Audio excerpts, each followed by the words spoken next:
अंसारी साहब।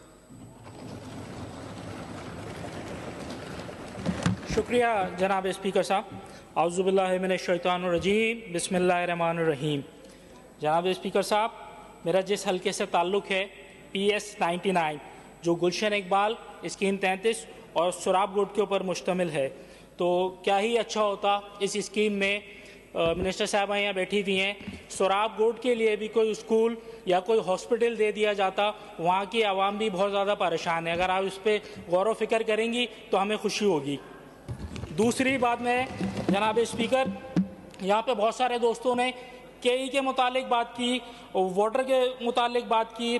जो मेरा हल्का गुलशन इकबाल है डिस्ट्रिक्ट ईस्ट के अंदर, जहाँ सबसे ज़्यादा पढ़े लिखे लोग रहते हैं, टैक्स पेयर लोग रहते हैं गुलशन इकबाल के। कभी आपका गुलशन इकबाल आना हो तो आपको भी टूटी फूटी रोडें नज़र आएंगी, लाइट्स नहीं है, स्नैचिंग का बुरा हाल है। और अलमिया ये है, पूरे कराची में पानी का इशू है, ख़ास तौर पे डिस्ट्रिक्ट ईस्ट गुलशन इकबाल के अंदर, पर ख़ास तौर पे गुलशन इकबाल के ब्लॉक 3, ब्लॉक 6, ब्लॉक 4 और ब्लॉक 7 के अंदर पानी नहीं है। जनाब स्पीकर साहब, लोगों के घरों के नलों में पानी नहीं है। अलमिया ये है, वाटर बोर्ड का हाइड्रेंट गुलशन इकबाल में चल रहा है। अगर हमारे घर में पानी नहीं आता तो इस माशी परेशानी के हालत के बावजूद अगर मैं 5,000, 7,000, 8,000 रुपये दूँ तो मुझे टैंकर मुहैया हो जाता है। तो खुदा के वास्ते वाटर बोर्ड से कह के गुलशन इकबाल में ये हाइड्रेंट ख़त्म किया जाए, जिससे लाखों करोड़ों रुपए की करप्शन हो रही है। हाइड्रेंट की लाइन ख़त्म की जाए, यहाँ पे ये सिलसिला ही ख़त्म किया जाए पानी का। दूसरी बात मैं आपसे यहाँ पे करना चाहूँगा, सामने से थोड़ी देर पहले मेरी बहन ने एक बात की यहाँ पे कि 2005 से लेके 2010 तक एक मेयर थे जिन्होंने बुरा हाल कर दिया। हालांकि ये बात मेरी स्पीच में नहीं थी, पर मैं इनको याद दहानी भी करा दूं। शायद 19 साल पुराना जिक्र है 2005, शायद उस वक्त ये छोटी थी या स्कूल जाती होंगी मेरी बहन, तो इनको नहीं मालूम था कि ये शहर पाकिस्तान बनने के बाद अगर किसी ने बनाया है तो नौजवान मेयर मुत्तहदा कौमी मूवमेंट सैयद मुस्तफ़ा कमाल भाई के दौर में बना है। और मैं ये बताऊं, उस मेयरशिप के दौर में जब इस शहर को डेवलप किया, तो ख़ास तौर पे आपकी बारी तो अभी बाद में आएगी, मैं अपनी बहन से मुखातिब हूँ। इस शहर को स्कूल दिए गए, इस शहर को हॉस्पिटल दिए गए, इस शहर की रोडें बनाई गई, अंडर पास बनाए गए, ओवरहेड ब्रिजेस बनाए गए, इवन यहाँ तक के लियारी एक्सप्रेसवे बनाया गया, K3 का मंसूबा बनाया गया। और हमारे वोटर नहीं रहते थे जनाब स्पीकर साहब, पर बाबा भिट में भी पानी पहुंचाया गया, बाबा भिट तक पानी पहुंचाया गया। सब्र तो करो यार, अभी तो बोलना शुरू किया आज हमने, सब्र तो करो।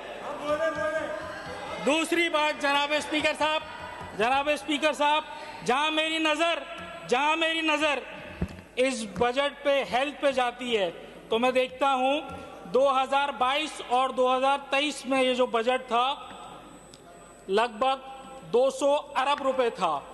2023 और 24 का जो बजट है वो 214 अरब रुपए था। और अब 24 और 25 की जहां हम बात करते हैं जनाब स्पीकर साहब, तो ये बजट 300 अरब रुपए का बजट है। 300 अरब रुपए हेल्थ के ऊपर, 3,000 अरब रुपए का बजट है जनाब स्पीकर। क्या ही अच्छा होता, जिस तरह पैसे बढ़ाए जा रहे हैं, काश परफॉर्मेंस भी होती यहाँ पे। जो लोग सेहत से, जिन लोगों का बुरा हाल है, काश इस पर परफॉर्मेंस भी होती। मैं आपको ये बताना चाहता हूँ जनाब स्पीकर साहब, सिंध हुकूमत की कोरोना के दौर की मैं आपसे बात कर रहा हूँ। अल्लाह ताला की तरफ से पूरी दुनिया में एक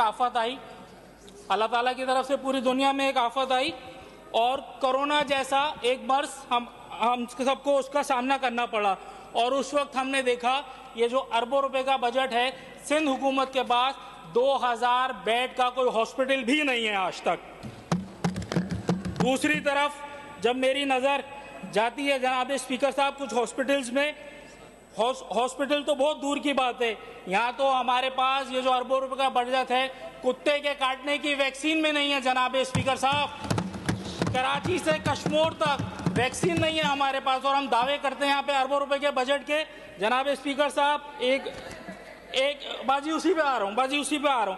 एक बात आपके गोश गुजार कर दूं, बचपन में आप भी खेलते होंगे और कभी गिर जाते होंगे जनाब स्पीकर साहब। एक इंजेक्शन है टेटनस का इंजेक्शन जिसे कहते हैं।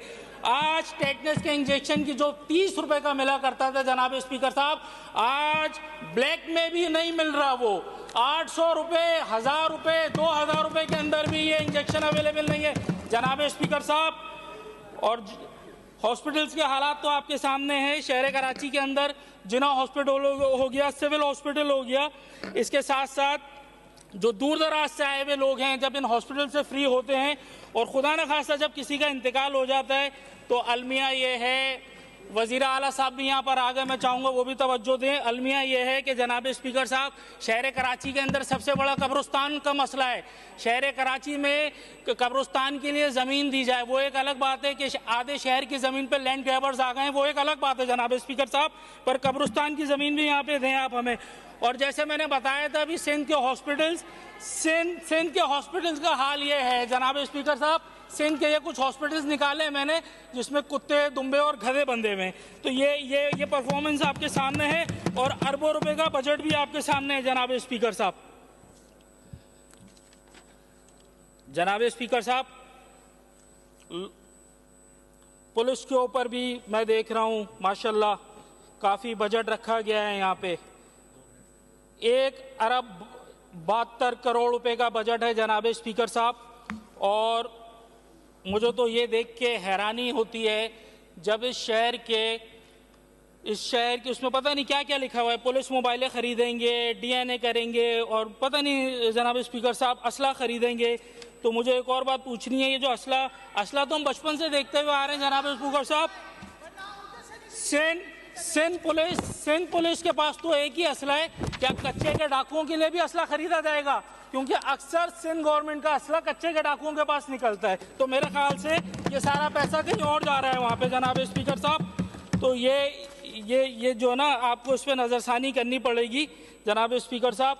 ये अरबों रुपए का जो बजट है ये शहर के टैक्स पेयर लोगों का है, तो ये जुल्म और ज़ाती शहर में बंद की जाए।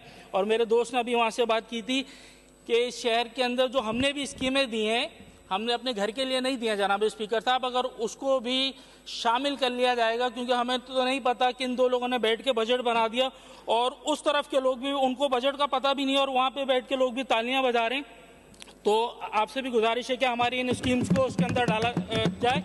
मैं अपनी बात का इख्तिताम करता हूँ इस शेर के साथ। उस उदासी में लगता है कि अलादत में नहीं हूँ जिस देश में इंसान की हिफाजत नहीं होती। मखलूक खुदा जब किसी मुश्किल में फंसी हो, सजदे में पड़े रहने से इबादत नहीं होती। हर शख्स पर यह कफन बांध के निकला है, हक के लिए लड़ना तो बगावत नहीं होती। शुक्रिया जनाब स्पीकर साहब। हरी राम साहब।